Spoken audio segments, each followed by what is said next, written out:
And then I showed the slides in my lectures. And I've got, people don't realize what a huge variety of different kinds and shapes of UFOs there are. And also, they usually travel around in a squadron of between 150 and 200. So if you see one UFO, keep looking. There's an awful lot more. They don't travel around alone. That's why the military doesn't attack them.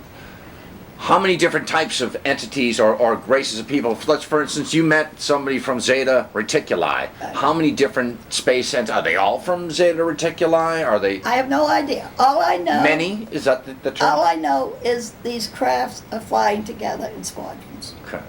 Usually, They're all probably together. emanating from the same. I don't know where they're solar all system. coming from. Okay.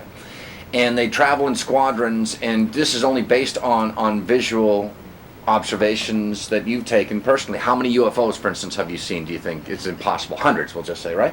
Thousands. Thousands, okay. And you can't see them on demand, but you have a sense as to where they would appear. Go. Okay. Okay. Anticipating. Would you like to see a picture of a landed UFO? Sure. Oh, I'd love to, yeah. Okay, I'll go get it. I'll keep Junior right here company. All right. Junior is the clay model or plaster depiction of the entity that Betty saw on September 19th, 1961. Betty, as far as the UFOs, what's the largest one you've ever seen? Motherships, we've heard, a mile long. Do you believe that? I'll have to ask that when she comes back. Most UFOs are small. Most UFOs are small. Small, say the size of what, an automobile, the size of an airplane? About the size of a car, a little bit bigger. Okay. But usually when people say, oh, I saw this huge one, actually what it is a lot of little ones hooked up together, flying in a solid mass. Okay. This is the landed one. Mm-hmm. Wow, you can actually see pods or three legs, let me point it out right here, of the craft. So this is a landed UFO, New Hampshire. Yep. No? Yep. Yes. Yes. Looks to be at dawn or dusk, or is that's the light being Dusk. given off by the craft? Yeah, it's beginning to get dusk. So you're looking more or less west Yep. for that photograph. Yep. What year was that taken in? Well, sometime in the 70s. In the 70s. Okay, this one would come in every night and land. Same spot or generally Yep. the same vicinity? Same general area. And then others would come in, fly up to this one, and then go off. So I always call this one the headquarters.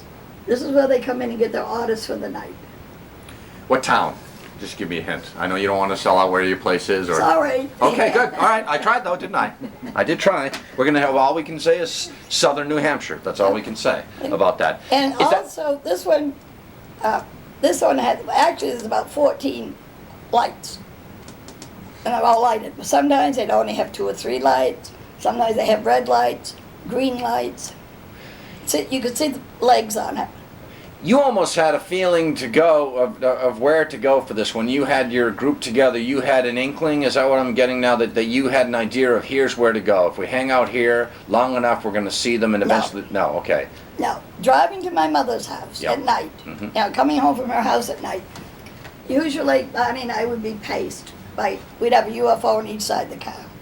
And then they'd go ahead of us and we'd follow them. And they led me to these spots. They led me to this spot. Do you have a feeling these are the same entities that originally abducted you on September 19th? I don't know. But I assume they knew them. So you... I assume they had some kind of record. All right, what, just from the same squadron, so to speak. Yeah. Okay, so those UFOs land, they just land.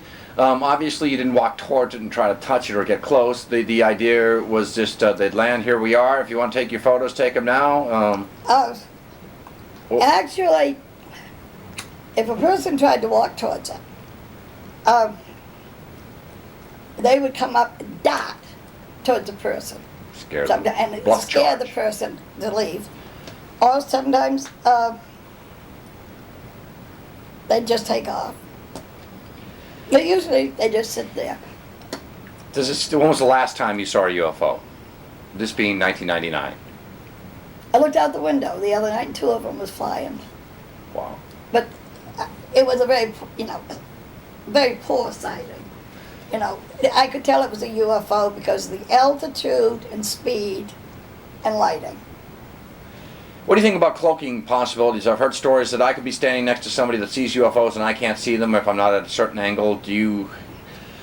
If you can't see them, I'd suggest you have your eyes checked. Okay.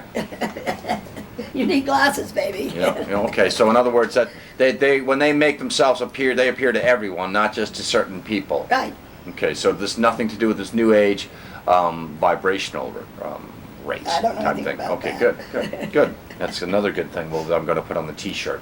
Let's talk about now. You get catapulted in as the UFO authority. You're invited abroad.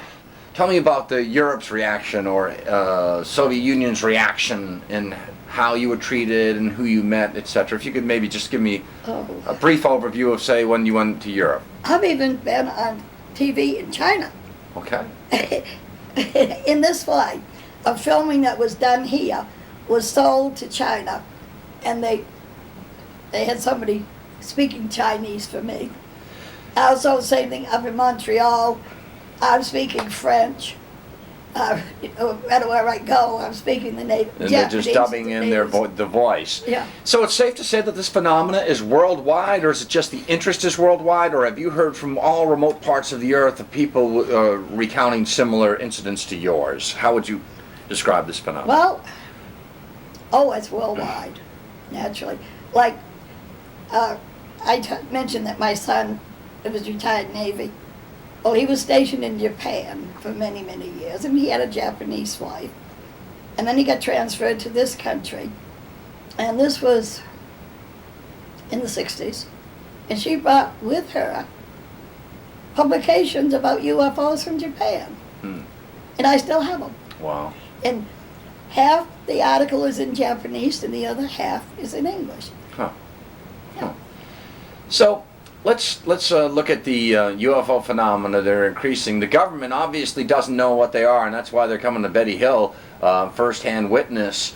They're trying to learn just as much as everybody else. So the government has to tap into the UFO subculture and the UFO researchers as to gleaning information. That brings up my next thing about Roswell. UFO crashes. I have the opinion that there are either no flying saucer crashes or there's an entire litany. You can't have just one. What's your take on UFO crashes and on Roswell? My opinion, that one UFO crashed because a little lieutenant came out and made a public statement. And no little lieutenant comes out all by himself and does that. He's got to be cleared from the top. We're talking about Walter Hout, the press information officer at Walker Field and Roswell Army Air Base. And he came out and said it, and so it happened. Then the Pentagon came in and said, oh, no. No, meaning you shouldn't have said that, or no, you're totally wrong. You see, let's forget about it. Let's take a good look at the American public. If they came out and said UFOs are flying here, everybody would be saying, they're violating our airspace. Shoot them. That's right. If you don't like them, you don't understand them, you kill them, right? That's right. That's the American way of life.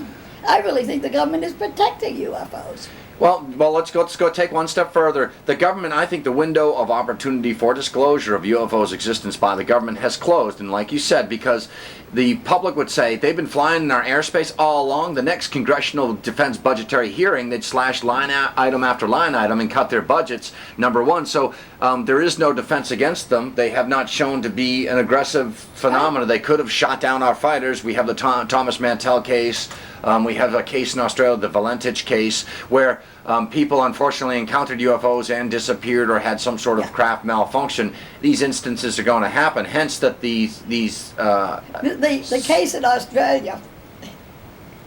A friend of mine was in Australia when the Valentich case, 1975 or 76. A friend of mine was in Australia when this happened, and actually met with the parents of this man. I think he was 19 years old, 20, something like that.